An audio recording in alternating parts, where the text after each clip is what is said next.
नमस्कार, मैं हूं संजय शर्मा। आप देख रहे हैं 4 PM न्यूज नेटवर्क। 2024 का चुनाव बहुत पास में है। प्रधानमंत्री नरेंद्र मोदी, गृह मंत्री अमित शाह समेत पूरी भारतीय जनता पार्टी दिन रात एक कोशिश कर रही है। प्रधानमंत्री के लिए ये 2024 का चुनाव अब तक का सबसे कठिन चुनाव होने जा रहा है। अलग अलग राज्यों, मध्य प्रदेश, राजस्थान, बिहार, महाराष्ट्र, बंगाल, अलग अलग जगह से जो संकेत आ रहे हैं वो बहुत ज्यादा आसान चुनाव होगा ऐसा उम्मीद नहीं लग रही है। देश में इसके अलावा अलग अलग मुद्दे हो रहे हैं। राहुल गांधी की भारत जोड़ो यात्रा निकल रही है। देश का एक उद्योगपति साम्राज्य स्थापित करता चला जा रहा है, चैनल खरीद दिया। किसान परेशान है, बेरोजगार परेशान है। अलग अलग हिस्सों में अलग अलग बातें सामने आ रही हैं। मैंने सोचा आज आपकी बातचीत एक ऐसे पत्रकार से कराऊं जो पिछले 1 सालों में, जिससे देश के अलग अलग राज्यों में जाके बहुत गहनता से सैकड़ों लोगों से बातचीत की है, देश और दुनिया की राजनीति का मर्म समझते हैं, जिनको पूरा देश सुनता है, जो तमाम टीवी चैनलों पर बहुत तीखे पैनलिस्ट के रूप में जाने जाते हैं और जिनकी योग्यता, जिनकी विद्वता की सानी हर व्यक्ति करता है। आज हम देश के अलग अलग ज्वलंत मुद्दों पर उनसे बात करेंगे। मैं जानता हूं आप समझ गए होंगे, मेरे साथ हैं अशोक वानखेड़े जी।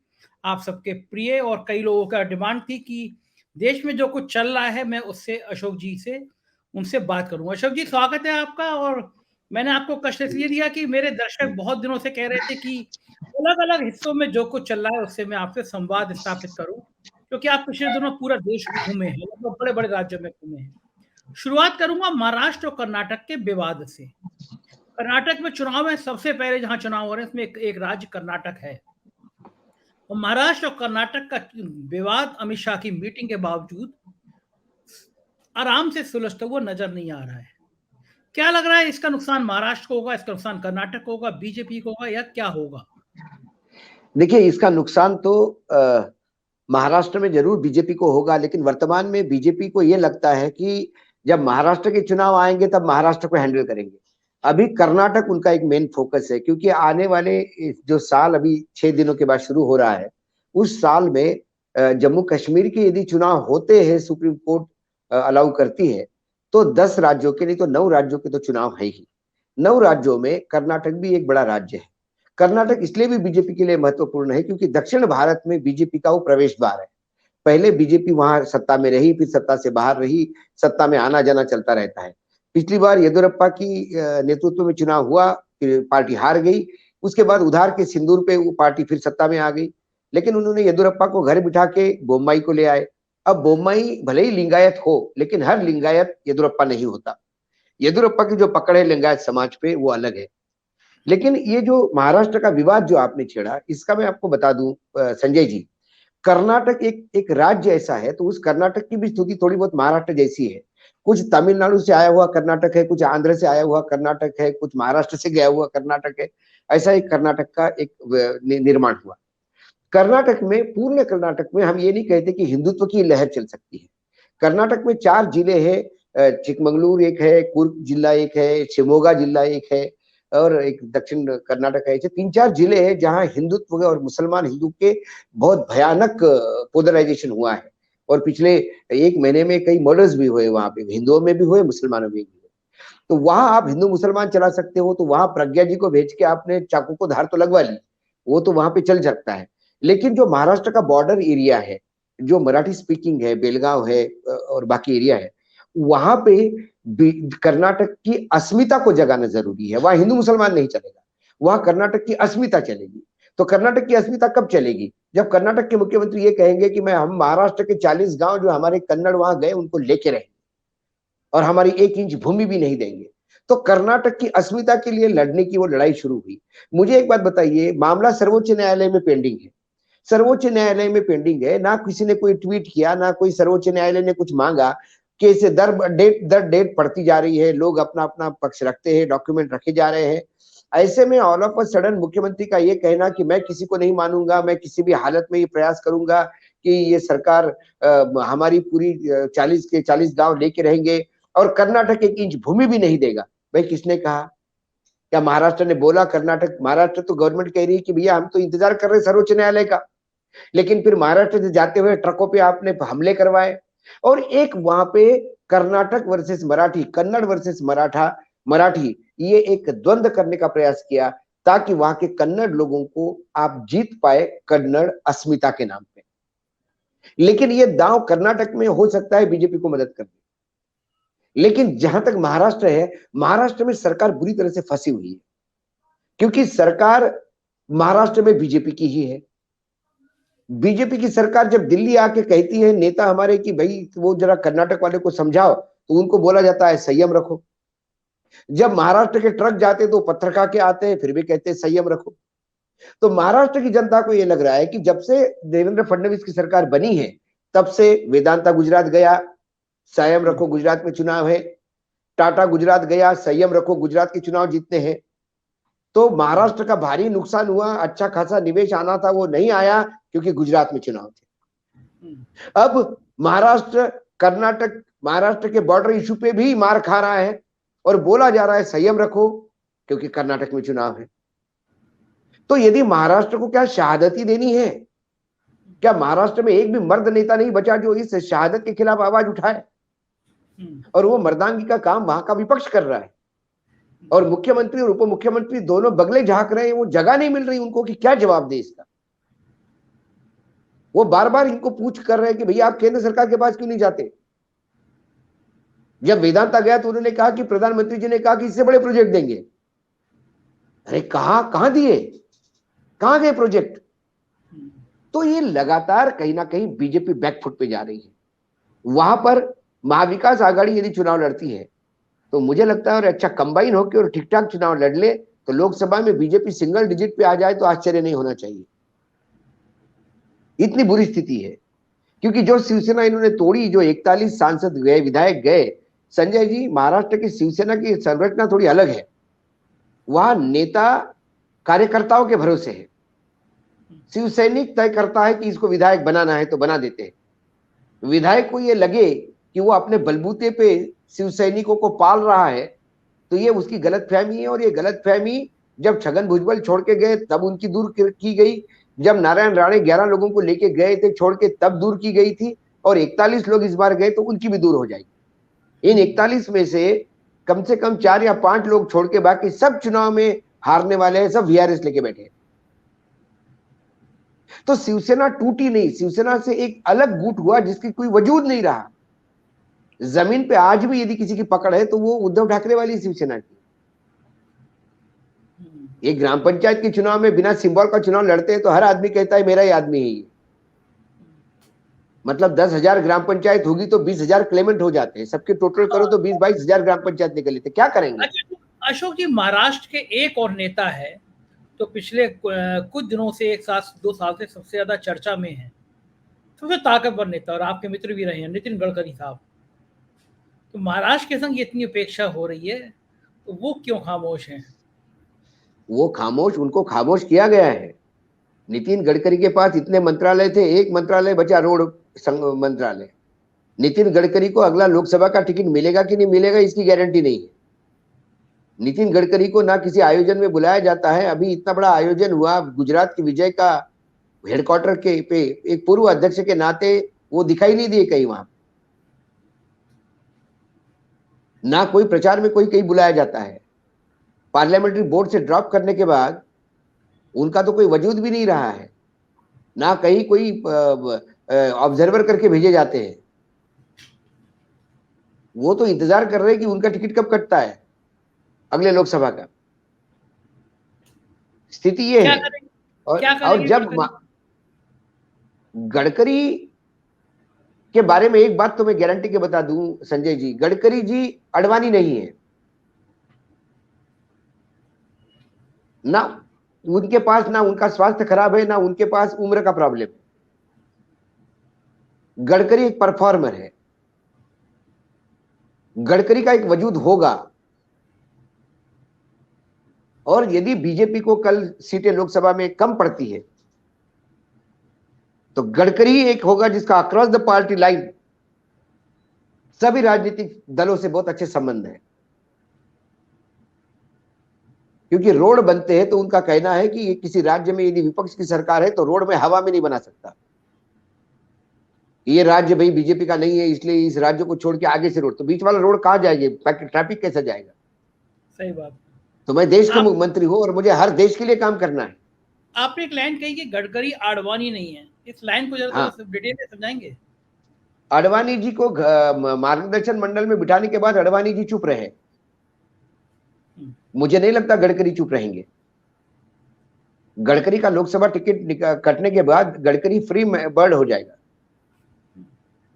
और खुले गडकरी ज्यादा तकलीफ वाले होंगे नरेंद्र मोदी जी को। ये कहने का इतनी ही, मतलब ये है कि क्या गडकरी कांग्रेस में भी जा सकते हैं? गडकरी पॉलिटिकल पार्टी नहीं बनाएंगे ना पॉलिटिकल पार्टी में जाएंगे। संघ का इतना बड़ा बैकिंग गडकरी के पास है, तो गडकरी कोई सामाजिक संगठन खड़ा करके इस सरकार के लिए सवाल भी खड़े कर सकता है। तो मुझे नहीं लगता कि ये गडकरी को ऐसा खुला छोड़ देंगे। लेकिन गुजरात के चुनाव की जो जीत है, ऐतिहासिक जीत, यदि हिमाचल भी जीत जाते और दिल्ली भी जीत जाते तो गडकरी का शायद मंत्रालय भी अभी निकाल लेते। लेकिन हिमाचल और इसने दिखा दिया, दिल्ली के नगर निगम चुनाव ने, कि बीजेपी सिर्फ गुजरात में ही करिश्मा कर सकती है, बाकी जगह वो अभी चेहरा नहीं रहा। वो मशरूम का रिलेशन भी नहीं बिका और गली कुचे में जो चाय पीते थे नरेंद्र मोदी जी हिमाचल में, वो भी काम नहीं आए। वो चाय वाले भी भूल गए उस चेहरे को। कर्नाटक में चुनाव है, कर्नाटक में यदि कांग्रेस सत्ता में आती है, जिसके ज्यादा चांसेस दिखाई दे रहे हैं, येदुरप्पा को आपने पार्लियामेंट्री बोर्ड में लिया जरूर, लेकिन हाल ही में जेपी नड्डा की एक मीटिंग थी, उसमें येदुरप्पा ने जाने से मना कर दिया था और बड़े मुश्किल से येदुरप्पा को मना के, जो अरुण सिंह इंचार्ज है जनरल सेक्रेटरी, बड़े मना के लेके गए उनको। वहां रेड्डी ब्रदर्स ने अलग पॉलिटिकल पार्टी घोषणा की है कि हम बनाने जा रहे हैं। उसका क्या असर रहेगा? जनार्दन रेड्डी ने जो अलग पार्टी बनाने की बात कही है, उसका क्या असर? रेड्डी का बेल्लारी एरिया में उनका एक इन्फ्लुएंस है, 2-3 जिले हैं जहां इन्फ्लुएंस है। और आज तक कभी भी बीजेपी अपने बलबूते पे कर्नाटक में सत्ता में नहीं आई, पूर्ण रूप से कभी बहुमत नहीं आई। उनको हमेशा लोगों की मदद लगी है, कभी इंडिपेंडेंस की, कभी किसी की। ऐसे में रेड्डी जैसा एक ताकतवर ग्रुप यदि उनसे टूटता है तो वहां एक लॉस होगा। दूसरा, राहुल गांधी की पदयात्रा ने जो अभूतपूर्व समर्थन कर्नाटक में मिला, और बेंगलोर की जो ऐतिहासिक रैली, लोग कहते कि ऐसी रैली कभी बेंगलोर में हुई नहीं, उससे भागदौड़ मची है।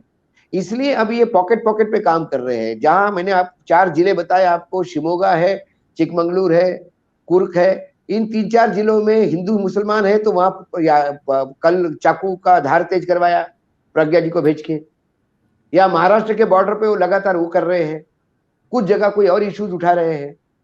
लेकिन ओवरऑल ये 40% की सरकार जिसको बोला जाता है, जहां मतलब ऑन एंड एवरेज 40% का कमीशन मांगा जाता है, ऐसा कहा जाता है, भ्रष्टाचार के इतने आरोप है हर मंत्री पे, तो वहां बीजेपी को सत्ता में आना मुश्किल है। यदि नरेंद्र मोदी जी ने ताकत झोंकने के बाद भी बीजेपी नहीं आई, तो ये हिमाचल के बाद दूसरा एक राज्य होगा जहां इनका ब्रांड खराब होते नजर आता है। मध्य प्रदेश में शिवराज सिंह चौहान मामा को ही पता नहीं कि वो मुख्यमंत्री कब तक रहेंगे, वह अनसर्टेनिटी है। तो ऐसी कई चीजें हैं आने वाले। छत्तीसगढ़ में तो पूरी बीजेपी बघेल साहब के पेरोल पे है, वहां बीजेपी दिखाई नहीं देती।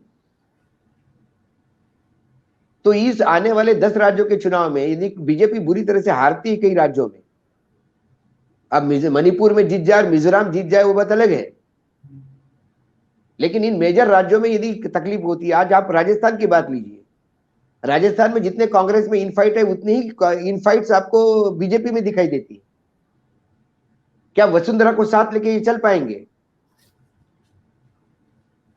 पार्टी के जो अध्यक्ष है, उनके घर में, जो उनके गृह नगर में जो बाई इलेक्शन हो गया, उसमें बुरी तरह से 30-30 हजार से लीड से हारी है पार्टी, जबकि वहां पे कांग्रेस में भयानक घमासान चल रहा है सचिन पायलट और अशोक गहलोत को लेकर। तो उसका एडवांटेज उठाने के लिए बीजेपी वहां है क्या, ठीक बात, ये देखने की जरूरत है। तो कुल मिलाकर अशोक जी, कर्नाटक में बंगलौर आईटी सिटी माना जाता था हब तक। बंगलौर के मतलब नौजवानों की फौज रहती थी। पिछले दिनों में हैदराबाद की और आईटी सिटी घूमने गया, मैंने देखा कि कर्नाटका के बहुत सारे इंडस्ट्री अब हैदराबाद शिफ्ट हो गए, कारण कि कर्नाटका में उनका कहना था हिजाब पे, खाने पे, हिंदू मुसलमान पे, ये ग्लोबल मल्टीनेशनल कंपनियां। मतलब ये वहां सरकार ने भी रियलाइज किया, और यही कारण है कि बीच में बोम्मई जी ने एक मैसेज भी दिया था कि मैं कौन सा संगठन है इस पे ध्यान नहीं दूंगा और मैं सब पे कानूनी कार्यवाही करूंगा। ये जो थे मंदिरों में मुसलमानों को दुकानें नहीं लगाने देंगे, गाड़ियों पे मुसलमान ड्राइवर नहीं रहने देंगे, लेकिन इसी बीच एक प्राइवेट मेंबर बिल भी आया है हलाल मटन बैन करने का। हाँ, हाँ। वो भी एक चिंता का विषय है। तो पूरे कर्नाटक में जो पढ़ा लिखा कर्नाटक का ग्रुप है खास, उसको, पढ़े लिखे विद्यार्थियों को, पढ़े लिखे लोगों को ये हिंदू मुसलमान नहीं गले उतर रहा है। तो उनके लिए कर्नाटक अस्मिता, महाराष्ट्र में जमीन जाने नहीं दे रहे, वो कंसेप्ट बेच रहे हैं। हर मर्ज की पुड़िया है इनके पास। हाँ, हर मर्ज की पुड़िया, ये बात तो सही है। लेकिन जो लोग काम करना चाहते हैं वो लोग पुड़िया नहीं चाहते, वो तकलीफ ही नहीं चाहते, वो ना वायरस चाहते, ना कोविड चाहते, ना मलेरिया चाहते। आप ये कहो कि मेरे पास सब रोगों की दवाई है, अरे बोले रोग हो क्यों, आदमी बीमार क्यों पड़े पहले? इसलिए वो केसीआर के पास जा रहे हैं तेलंगाना में। और तेलंगाना में पता है आपको, वह हिंदुओं को भी पैसा मिलता है, मुसलमानों को भी पैसा मिलता है, मौलवी को पैसा मिलता है, हिंदू लड़की की शादी में पैसा मिलता है, मुसलमान के लड़की की निकाह में पैसा मिलता है। वहां आग उगलने वाला वो एसी वहां पे भी आराम से रहता है। वो एसी बाकी जगह पे माइनस फैक्टर है, वहां प्लस फैक्टर है केसीआर के लिए। सही बात है, सही बात है। तो वो वहां पे हैदराबाद में आईटी सिटी जो इसकी नींव डाल के गए थे पहले वाले मुख्यमंत्री चंद्रबाबू नायडू, तो चंद्रबाबू नायडू की डाली हुई नींव पे बेहतरीन इमारत केसीआर बना गए। तो उसमें तो कोई डाउट नहीं। तो आप ऐसे तमाम चीजें जब आप देखते हो कि उद्योगपतियों का भी पलायन हो रहा है, लोग भी जा रहे हैं, बैंगलोर वॉज अ डेस्टिनेशन। अब वो बैंगलोर एकदम, लोगों को डर लगता है कि मैं, मतलब आज मराठी आदमी हूँ, बैंगलोर में जाऊं कि नहीं जाऊं, कन्नड़ मारना शुरू कर देंगे। इडली डोसा बेचने वाले जितने भी उड़ुपी रेस्टोरेंट है महाराष्ट्र में, आज वो जान हथेली पे लेके चल रहे बेचारे, कब दंगे भड़के और हमको मारा जाएगा बिना वजह। तो इसके लिए मुख्यमंत्री बोम्मई जिम्मेदार है ना। सर्वोच्च न्यायालय का केस जबरन क्यों बाहर हवाबाजी करने की क्या मतलब थी? जो कुछ बोलो पटल पे बोलो, जो कुछ बोलो सदन में, कोर्ट में बोलो, सुप्रीम कोर्ट में। हाँ, बाहर की प्रदर्शनी की जरूरत क्या थी? बाहर की प्रदर्शनी क्या मतलब है? देखो, लेकिन ये केंद्र की अनुशंसा पे हो रहा है। केंद्र सरकार के, मतलब ये अमित शाह, नरेंद्र मोदी, इनके स्ट्रेटेजी का एक पार्ट है कि तुम वहां महाराष्ट्र को गाली दो, अपने वोट सिक्योर करो, पहले कर्नाटक जीतना है। सही बात है। अशोक जी, इस बीच में एक और राजनीति में बदलाव हुआ, भारत जोड़ो यात्रा 2024 के संदर्भ में आप इस यात्रा को किस तरह देखते हैं? देखिए, 2024 के संदर्भ में इस यात्रा को मैं बड़ी यात्रा मानता हूं, क्योंकि इस यात्रा की शुरुआत अभी हुई है। एक तो ये दक्षिण से उत्तर तक जा रही है, उसके बाद पूरब से पश्चिम, पश्चिम से पूरब तक जाएगी। जब ये दोनों सेक्शन हो जाएंगे तब तक 2024 का चुनाव आएगा। और राहुल गांधी ने एक बात बता दी है, चाहे मीडिया उसका साथ दे ना दे, लोग साथ दे ना दे, वो रास्ते पे निकल पड़े। और जब रास्ते पे वो निकल पड़े तो बस लोग जुड़ते गए और कारवा बनता गया। और आज ये स्थिति है ऐसी कि लोग इंतजार करते हैं कि यात्रा हमारे प्रदेश में कब आए और हम उनको मिलने कब जाए। लोग गाड़ियों से नहीं लाना पड़ता। वो दिन चले गए, पहली बार कई दिनों के बाद ऐसे आयोजन दिखे जहां लोगों को गाड़ियों के बगैर लाया जाता है, जहां कुर्सियां खाली नहीं मिलती है, लोग इतने ठंड में भी चलना शुरू कर देते हैं। और उस युवक ने बता दिया कि जिसको आप पप्पू कहते थे, ड्रगिस्ट कहते थे, नॉन सीरियस कहते थे, पार्ट टाइम कहते थे, विदेश भागने वाला कहते थे, उस आदमी ने बता दिया कि वो क्या है। आज एक प्रधानमंत्री का पठान वाला कोट क्या मार्केट में चल गया तो बीजेपी से तुरंत क्लेरिफिकेशन आया कि प्रधानमंत्री जी ने किस रेफरेंस में कहा था।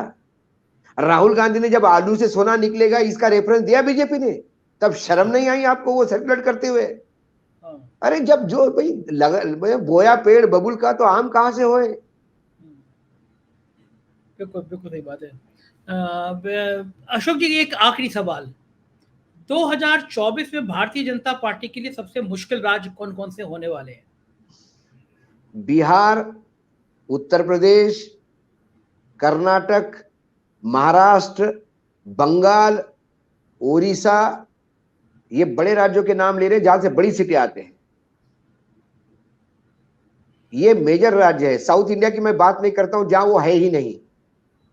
तेलंगाना में तो प्रवेश नहीं कर पाएंगे, आंध्र प्रदेश में प्रवेश नहीं कर पाएंगे, केरला तमिलनाडु में है नहीं, पौंडीचेरी में जरूर है लेकिन वहां एक सीट है।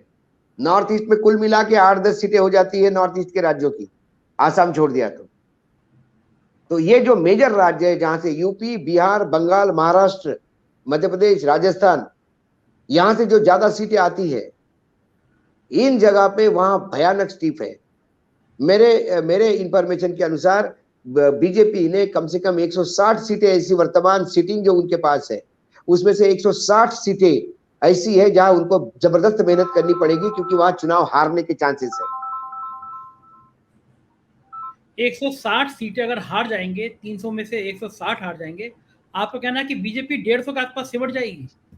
नहीं, हारने की चांसेस है, ऐसी इंटेलिजेंस रिपोर्ट है, तो वो उस पे अब मेहनत कर रहे हैं। हैदराबाद में जो मीटिंग होगी अभी, उस पे माइक्रो लेवल पे काम होगा। उस जिले के अध्यक्ष को, वहां के सांसद को, वहां के एक एक पदाधिकारी को बुला के उस सीट पे मेहनत करने की 1 साल का टाइम है आपके पास। देखिए, बीजेपी के पास आकलन हमसे ज्यादा अच्छा होता है, एक्चुअली ऐसा नहीं। जो लोगों को बोलते हैं अगली बार 200 पार, उनको भी मालूम है कि 100 नहीं मिल रही है, लेकिन वो बोलना पड़ता है, हर हर महादेव करना पड़ता है, भला युद्ध जीते ना जीते। बिल्कुल सही बात है। तो जाहिर है कि अशोक आज जी, के डेट में, आज यदि सब चुनाव होते हैं, आज यदि चुनाव होते हैं, तो देश में जो स्थिति है, बाकी राज्यों में जो स्थिति है, उसमें बीजेपी को मैं 200-220 पे पाता हूं। आपका कहना है कि अगर जो आज के हालात हैं उसमें बीजेपी 200 से 220 सीटें, 200 से 220 सीटें से ज्यादा आगे नहीं लाएगी, निकलेगी। निकलेगी। उत्तर प्रदेश में आपको ऐसा क्यों लगता है कि उत्तर प्रदेश में भी चीजें फंस सकती हैं? उत्तर प्रदेश इसलिए फंस सकती है क्योंकि उत्तर प्रदेश में पिछली बार अखिलेश के पास 44 थी, इस बार 125 सीटें हैं। अखिलेश को यह भी समझ में आ गया है कि अखिलेश जी यदि जमीन पे उतरते हैं तो जो ऐतिहासिक जीत उनके पत्नी को मिली, वैसी वो जीत बाकी लोगों को भी दिलवा सकते हैं। अखिलेश ने 125 से भरोसे यदि 20 सीटों का भी मार किया, समाजवादी ने 20 सीट भी उठा के ले आई, तो आपकी सीटें और 20 से कम होगी। और उत्तर प्रदेश में हर लोकसभा चुनाव में सीटें कम हो रही है बीजेपी की, उसमें 20 का गैप और बढ़ गया, तो ये पाटेगा कहां से? एंटी इनकम्बेंसी है, दोनों सरकारों की एंटी इनकम्बेंसी है। नरेंद्र मोदी का चेहरा भी फीका पड़ने लगा है। हमने देखा अयोध्या सेक्टर पूरा वॉश आउट हो गया विधानसभा में जहां काशी विश्वनाथ कॉरिडोर लोगों को समर्पित किया, प्रधानमंत्री 3 दिन तक रहे, गली कूचे रेलवे स्टेशन पे से लेकर सब जगह चाय की गलियों में घूमे, उसके बाद भी 54 में से 27 सीटें समाजवादी ले जाता है। तो ये तमाम चीजें, ये स्थिति अगर रही तो आपको क्या लगता है फिर सरकार अगर बनेगी तो एनडीए की बनेगी, अकेले बीजेपी की नहीं बनेगी? अकेले बीजेपी की मुश्किल है, और एनडीए की यदि सरकार बनती है तो क्या एनडीए की सरकार चला पाएंगे नरेंद्र मोदी? क्योंकि मोदी जी को हमेशा मर्सिडीज में घूमने की आदत है, ऑटो में कभी बैठे नहीं। जब ऑटो में बैठेंगे तो साथ वाले कस्टमर को, साथ वाले पैसेंजर को भी बड़ा प्यार से सट के बैठना पड़ता है। ये लाइन आपकी अच्छी है, लेकिन ये बताइए मुझे कि एनडीए की सरकार बनेगी तो नेता क्या मोदी होंगे, ये कंफर्म होगा? जरूरी नहीं, एनडीए के घटक दल जो बोलेंगे उनको नेता होना होगा। और क्या लगता है एनडीए के घटक दल किसको बोलेंगे? वो गडकरी को भी बोल सकते हैं, राजनाथ को भी बोल सकते हैं, योगी को भी बोल सकते हैं। तो ऐसी स्थिति में उद्योगपतियों की क्या भूमिका रहेगी? जब फ्रैक्चर्ड मैंडेट होता है तो उद्योगपतियों की ज्यादा भूमिका होती नहीं। इसलिए नहीं होती कि उद्योगपति किसको बोलेंगे, उद्योगपति, क्योंकि जो लोग प्रताड़ित है नरेंद्र मोदी से, उनके लिए अडानी ने पूरा पैसा भी खोल दिया, तो बोलेगा पैसा तुम्हारे पास रख, एक बार हम सत्ता में आएंगे तो तेरे से वैसे ही वसूल लेंगे। अडानी से? क्यों? ईडी और इनकम टैक्स का यूज सिर्फ वही जानते हैं क्या?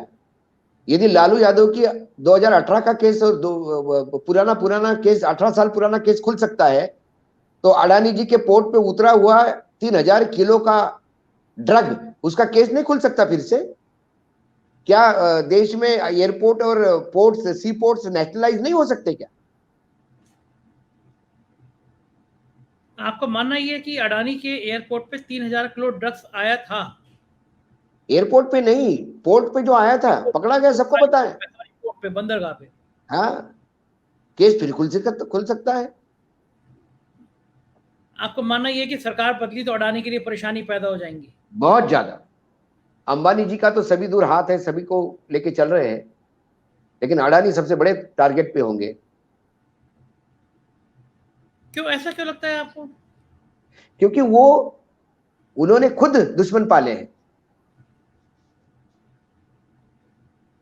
प्रश्न वो ये तो हर से दोस्ती करते हैं, हर जगह जाते हैं अडानी, सबसे बात आपसे करते हैं। संजय जी दोस्ती की होगी, मुझे तो नहीं पता। एनडीटीवी खरीदा नहीं खरीदा? देखिए उन्होंने पत्रकारों के पास, तो पत्रकारों के तो रोजगार मुहैया करा ही रहे हो। हाँ, एनडीटीवी पर कितने लोगों को पत्र रोजगार चला जाएगा, ये देखो ना। मैं एक अकेले रवीश की बात नहीं कर रहा हूँ। हाँ, अच्छा अशोक जी, एनडीटीवी खरीदने से जनता के अंदर मैसेज क्या गया? अडानी का ताकतवर वाली इमेज आई, खराब इमेज आई, लोगों ने क्या अडानी के लिए? अडानी को लोग तो अडानी को पपेट समझते हैं मोदी जी का। वो कहते हैं कि भाई एक रविश को आप इतना डर गए कि आपने चैनल ही खरीद लिया। घर में मच्छर हो गया तो आपने आग ही लगा दी।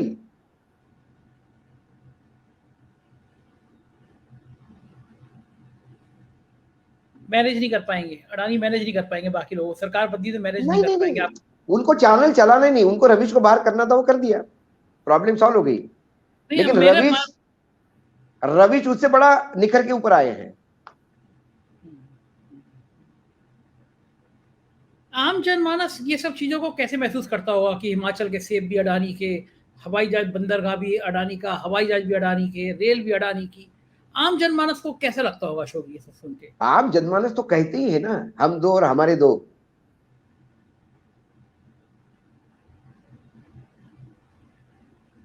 धारावी भी अडानी ही करेगा, महाराष्ट्र में, मध्य प्रदेश में कुछ हो तो अडानी ही करेंगे। जहां बीजेपी की सरकार है वहां अडानी जाएगी, जहां कांग्रेस की सरकार है वहां पुराने एग्रीमेंट पे अडानी है।